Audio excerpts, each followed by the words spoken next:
Saya nak solat jamak tapi nak ikut imam masjid solat tamam dulu. Bagus dulu solat zuhur. Lepas tu baru saya solat asar. Adakah saya perlu niat solat jamak juga? Yang zuhur itu bagus.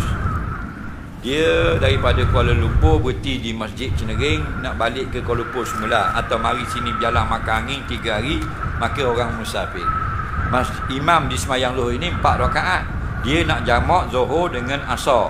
Boleh, tapi syaratnya betul dah. Buat zuhur 4 rakaat. Adakah kena niat jamak? Jawabnya terpulang kepada awak. Awak nak semayang jamak ke tak? Asar tu. Nak semayang jamak? Silakan. Faham lagi? Niatlah jamak zuhur dengan asar. Faham? Okay? Habis imam semayang 4 rakaat, awak jangan berzikir dengan imam. Terus bangun dan semayang qasar asar pula. Jadi jamak itu jamak takdim namanya, bukan jamak takhir. Ingat